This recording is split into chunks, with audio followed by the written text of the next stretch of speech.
આજે દરેક ઘરમાં મહિલાઓ કોઈનું કોઈ નાનું મોટું કામકાજ કરતા હોય છે. કોઈ ટેલરિંગનું કામ કરે છે, કોઈ હોમમેડ પ્રોડક્ટ્સ બનાવે છે, તો કોઈ કુકિંગ સારું કરતા હોય છે, યા તો કોઈ પોતાની ક્રિએટિવિટીથી નાની મોટી કમાણી કરવાનો પ્રયાસ કરતા હોય છે. પરંતુ શાંતિથી આજે પોતાના સેલ્ફને એક સવાલ પૂછજો કે શું હું ખરેખર આગળ વધી રહી છું કે આજે પણ ત્યાં જ છું જ્યાં વર્ષોથી હતી. કેમ કે આજના સમયમાં માત્ર સ્કિલ્સ અને ટેલેન્ટ હોવું જરૂરી નથી.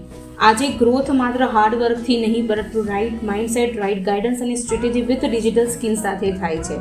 જો તમને ખબર હોય કે સોશિયલ મીડિયાને પ્રોફેશનલી કેવી રીતે યુઝ કરવું, પોતાની ઓનલાઈન પ્રેઝન્સ કેવી રીતે બિલ્ડ કરવી, પોતાના કામને લોકો સુધી કેવી રીતે પહોંચાડવું, એઆઈનો યુઝ કરીને પોતાની એક સ્ટ્રોંગ પર્સનલ બ્રાન્ડ કેવી રીતે બિલ્ડ કરવી, તો ખરેખર એક નાનકડું ઘરેલું કામ પણ એક મોટી ઓપોર્ચ્યુનિટી બની શકે છે. રાઇટ સ્કિલ્સ અને ગાઈડન્સ તમને માત્ર ગ્રોથ જ નથી આપતું, બટ તમને કોન્ફિડન્સ અને સમાજમાં આગવી ઓળખ પણ આપે છે. કદાચ આજે માત્ર તમે ઘરેથી કામ કરતી મહિલા હશો, બટ રાઇટ સ્કિલ્સ અને સ્ટ્રેટેજી સાથે આવતીકાલે લોકો તમને તમારા નામ અને કામથી ઓળખશે. જો તમને પણ આ બધું સિસ્ટમેટિક વેમાં શીખવું હોય કે શરૂઆત કેવી રીતે અને ક્યાંથી કરવી, તો કમેન્ટમાં ગાઈડન્સ ટાઈપ કરી દેજો.